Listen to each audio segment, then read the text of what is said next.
আসসালামু আলাইকুম, সবাই কেমন আছেন? আলহামদুলিল্লাহ আমি ভালো আছি। তো এটা হচ্ছে আমার অনেক আগের ভিডিও, যখন আমি দুবাই গিয়েছিলাম তখন। তো আজকে আমি চলে যাচ্ছি ডেজার্ট সাফারিতে। ডেজার্ট সাফারিতে আপনারা অনেকে নাম শুনেছেন, আজকে আমি সেখানেই যাচ্ছি। তো আমরা একটা ট্যুরের সাথে যাচ্ছি, যেখানে আমাদেরকে আসলো একটা গাইডে নিয়ে যাওয়ার জন্য। এটা আমাদের একটা ভাইয়া আছে, আসলাম ভাই, উনি সব কিছু অ্যারেঞ্জ করেছে। আমরা আসলে বলতেই পারি না। আর আমার ফার্স্ট টাইম থেকে ডেজার্ট সাফারিতে যাওয়ার এত ইচ্ছা ছিল, আমার হাজব্যান্ডকে বারবার বলতেছিলাম, কিন্তু ও তো কিছু বলেনি। বাট থ্যাঙ্কস টু আসলাম ভাই, উনি আমাদেরকে সব কিছু করেছে, নিয়ে গিয়েছে। তো এরপর আমরা যে ট্যুরের সাথে গিয়েছিলাম, ওই ট্যুরটা আমাদেরকে এখন মাঝপথে আমরা একটা জায়গা দাঁড়ালাম, যেখানে হচ্ছে বালির উপর অনেকগুলো গাড়ি চড়ে, অনেকে ছবি উঠাচ্ছে। তারপর এখানে উঠের পিঠে উঠে অনেক কিছু ছিল। এখানে বেশিক্ষণ না, এখানে মেবি আধা ঘন্টা 1.5 ঘন্টার মতো আমরা থাকবো, বিকজ তখন রমজান মাস ছিল, তাই একটু তাড়াহুড়ো ছিল বেশি, সেই কারণে। আর এখানে দেখতে পাচ্ছেন অনেকে রাইড করছে, গাড়িগুলো চালাচ্ছে। যেহেতু আমি চালাতে পারি না, আর আমার হাজব্যান্ড এগুলো চালাবে না, সেজন্য ও তেমনটা চালায়নি। বাট অনেক ভালো লাগতেছিল দেখে, একবার ইচ্ছা করতেছিল চালাই, আবার ভাবলাম না না চালাবোই না, এখন যখন যদি উল্টে পড়ে যায় তাহলে তো ঝামেলা হয়ে যাবে। এরপর দেখতেই পাচ্ছেন উটে পিঠে সবাই উঠতেছিল ওখানে, যারা যারা ছিল। আমরা উঠলাম, আমি তো কোনো রকমই উঠতে পারছিলাম না। ফার্স্ট আমি এই পাশ থেকে এই পাশ, মানে আমার এত ভয় লাগতেছিল কি বলবো। লাইফে ফার্স্ট টাইম উঠে পিঠে উঠতেছি, সে একরকম একটা অনুভূতি ছিল। এরপর আমি এই পাশ থেকে এই পাশে উঠলাম, এই পাশ থেকে উঠার পর উঠতে পেরেছি। আর উঠে পিঠে কেমন জানি চাদর দেওয়ার পরে কেমন জানি লাগতেছিল উঠার সময়। যাই হোক, আমি উঠলাম, আমার হাজব্যান্ড উঠলো, এরপর আমার ছেলে, ও ওর বাবার সাথে উঠবে। ওরা বাবা ছেলেকে তো চিনাই যাচ্ছে না, ফুল চেঞ্জ। এখানে পিঠে উঠে যখন বসা থেকে উঠে, তখন কিন্তু কি বলবো, তখনের অনুভূতিটা একদম ডিফারেন্ট। আমি তো জাস্ট ভয়ে, এমনিতে আমি ভীতু মানুষ, তার উপরে এগুলো তো উঠা খুব অন্যরকম এক অনুভূতি। এরপর আমরা উঠে কিছুক্ষণ উটের পিঠে চড়লাম, খুব ভালো লাগলো। আসলে ডেজার্ট সাফারিতে যদি আমি কখনোই না আসতাম, আমি কখনোই বুঝতাম না এত সুন্দর ডেজার্ট সাফারি। যারা দুবাই যাবেন তারা অবশ্যই ডেজার্ট সাফারিতে যাবেন, না হলে কিন্তু এটা সবচেয়ে বড় মিস হয়ে যাবে। কারণ এটা আমি আসলে আমার খুব ইচ্ছা ছিল ডেজার্ট সাফারিতে যাওয়ার। পর দেখেন ওখানে অনেকগুলো পাখি টাকি ছিল, আদিয়াত হাতে নিল, আদিয়াতের বাবা নিল, আমাকে নিতে বললো, কিন্তু আমি ভয় পাচ্ছি তাই আমি নিলাম না। ওখান থেকে আমি একটা হাজি রুমাল নিয়ে নিলাম মাথার জন্য, যেহেতু সবাই পড়ছে, আমার একটু পড়তে ইচ্ছা করলো, তাই আমি ভাবলাম আমি একটা নিয়ে নিই। তো আমার হাজব্যান্ড বললো ঠিক আছে নাও। এরপর এখান থেকে আমাদের আসল ডেজার্ট সাফারি শুরু। আমাদের গাড়িটা চেঞ্জ হয়ে গিয়েছে, এখন আমরা নিশান পেট্রোলে বসেছি। এখন আমাদের পিছনেও দুজন ছিল, সামনেও একজন আপু ছিল, এটা ফরেনার ছিল আর কি। এখন আমাদের আসল ডেজার্ট সাফারি শুরু। বালির উপর দিয়ে গাড়িটাকে কিভাবে নিয়ে গেল, ও আমার তো এত ভালো লাগছে। আপনারা ভিডিওতে দেখতেই পাচ্ছেন, গাড়িটা কিছুক্ষণ ডানে কিছুক্ষণ বামে, এরপর বালির উপর দিয়ে উঠে এরপর বাড়ির নিচে নেমে গেল। যতক্ষণ না আপনি এই বালির উপর বসবেন, ততক্ষণ কিন্তু আপনি কখনোই বুঝতে পারবেন না এটার মজাটা কেমন। মানে এত শেক করতেছিল, আর এত ডানে বামে নিচ থেকে উপরে, উপর থেকে নিচ নামতেছিল, জাস্ট অসাম, এত ভালো লাগতেছিল বলার বাহিরে। আমি তো উঠে দেখেন, আমরা কিন্তু সবাই বেল্ট পরে নিয়েছি, আমাদেরকে বলে দিয়েছে আপনারা সবাই বেল্ট পরে নেবেন, বেল্ট না পরলে কিন্তু অবস্থা খারাপ। মানে আমি তো এক পাশ থেকে এক পাশ, কি একটা অবস্থা। খুব ভালো লেগেছে, অনেক বেশি ভালো লেগেছে। আমি এই জার্নিটা অনেক বেশি উপভোগ করেছি।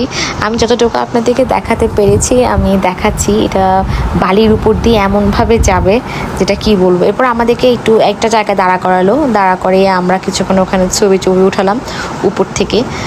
যেহেতু ইফতারের সময় আর বেশিক্ষণ নাই, তাই আমরা ওখানে কিছুক্ষণ দাঁড়ানোর পরে ছবি উঠালাম। এই আদিয়াতের বাবার আদিয়াত কিছুক্ষণ ছবি উঠালো।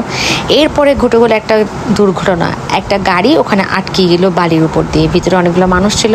এরপর মানুষগুলা নামলো, গাড়িটা কোনো রকমই উঠতেছে না। এরপর ওরা অনেক কিছু দিয়ে চেষ্টা করলো, গাড়িটাকে রশি দিয়ে টান দিল, এভাবে করলো। এটা কিন্তু হয় ডেজার্ট সাফারিতে, গাড়ি কিন্তু প্রায় আটকে যায়। আপনারা ছোট গাড়িটাকে অ্যাভয়েড করবেন, আপনারা চেষ্টা করবেন বড় গাড়িতে ওঠার। ছোট গাড়ি করলে এমনই হয় অলওয়েজ। তো দেখতেই পাচ্ছেন ওরা অনেক চেষ্টা করছে, উঠছে না। এবার দেখেন এই পাশ দিয়ে উঠছে। আমাদের যিনি ছিল গাড়ির ড্রাইভার, শেষমেশ উনি নেমে এই বালিগুলো সব সরিয়ে দিয়েছে। এরপর আরও চেষ্টা করে লাস্ট টাইম অনেকক্ষণ পরে দেন ওরা এই গাড়িটা নিয়ে যেতে পারলো। মানে খুবই একটা অবস্থা খারাপ। এখানে কিন্তু বালিতে কিন্তু গাড়ি আটকিয়ে যায়, কিন্তু ভয়ের কিছু নাই, এটা কিন্তু পরে দিয়ে সরে যায়। এরপর দেখতে পাচ্ছেন যে গাড়িটা নিয়ে চলে যাচ্ছে। আমার কাছে তো দেখে খুবই লাগলো, কারণ এটা একটু ছোটো গাড়ি ছিল, আমরা অবশ্যই বড় গাড়িতে উঠেছিলাম। এরপর চলে আসলাম আমরা আমাদের ইফতার করতে, যেখানে আমাদেরকে যেখানে খাওয়া দাওয়া হয় আর কি। ডেজার্ট সাফারিতে কিন্তু সকাল থেকে বিকাল 5টা পর্যন্ত ওখানে মানুষজন থাকে। এরপর কিন্তু ওখান থেকে সবাই চলে আসে, মানে সন্ধ্যা পর্যন্ত আর কি, বিকাল 5টা না, সন্ধ্যা পর্যন্ত। তো ওখান থেকে এরপর মানুষজন চলে আসে, এখানে এরপর আর কেউ থাকে না। তো সবাই এখানে এসে খাওয়া দাওয়া করে কিংবা যা যা করা। যেহেতু আমরা ইফতার করবো, আমরা এখানে আসলাম। প্লেসটা তো অনেক সুন্দর দেখে, তো আমি খুব কি বলবো, আমি অনেক এক্সাইটেড কিংবা আমার অনেক হ্যাপি হয়েছে এই জায়গাটা দেখে। তো এখানে ওদের অনেক কিছু নিয়ম আছে। এখানে বাইরের সাইডে বসলে, ভিতরের সাইডে বসলে ভিআইপি এন্ট্রেন্স, এখানে ভিতরে বসলে আপনি জাস্ট খাওয়া দাওয়া সব আপনাকে এনে দিবে, আর বাইরে বসলে আপনার নিজের খাবার আপনার থেকে নিজে নিতে হবে। এটা আবার টাকাটা পরে ওরা আবার আমাদের থেকে নিল, মানে ট্যুরের সাথে একসাথে না, এরপর আবার টাকাটা অ্যাড হলো আর কি। যাই হোক, তা আমরা এখানে ভিতরে বসেছি, এখানে ভিতরে ভিআইপি এন্ট্রেন্স, ওখানে বসেছি, কিন্তু আমরা বাইরে বসিনি। আর একই কথা, জাস্ট খাওয়ারটা মানে পানি টানিগুলো ওরা আমাদেরকে চাটাগুলো এনে দিচ্ছে, পানি টানিগুলো সব এনে দেয়। এরপর সন্ধ্যা হয়ে গেছে, আমাদের এখন মানে ইফতারের টাইম হয়ে গেল। রমজান মাসে এটার ইয়াটা অন্যরকম থাকে, আর রমজান ছাড়া কিন্তু আরও বেশি অনেক কিছু থাকে এখানে। যেহেতু আমরা রমজানে গিয়েছিলাম, সেই কারণে অনেক কিছু এখানে নেই। এই দেখতে পাচ্ছেন এখানে চেয়ার টেবিল, খুব সুন্দর একটা মানে ডেজার্ট সাফারি আসলে বেস্ট। আমি সবচেয়ে বেশি উপভোগ করছি ডেজার্ট সাফারিতে আসে। আর এখানে ছিল আমাদের বাফেট ইফতার, এখানে অনেক রকমের সালাদ ছিল, তারপর মানে ভিন্ন ভিন্ন রকমের সালাদ। আমি তো বেশি সালাদ টালাদ খাই না, আমার হাজব্যান্ড খেলো। এরপর রুটি ছিল, তারপরে চিকেন ছিল, আবার সমুচা ছিল, চিকেন কাবাব না, চিকেন একটা টিক্কা ছিল। এরপর অনেক ধরনের আরও এখানে রাইস ছিল, রাইসের আইটেমগুলো কিন্তু অনেক টেস্ট ছিল, আমি খেয়েছি অনেকগুলো ভেজিটেরিয়ান। তারপরে হচ্ছে কি অনেক রকমের ডাল, নুডলস, এইগুলো হচ্ছে আমার জন্য আমি নিয়েছি ইফতারে, আমার কাছে ভালো লেগেছে, আমি খেয়েছিলাম। এরপর ফ্রুটস ছিল।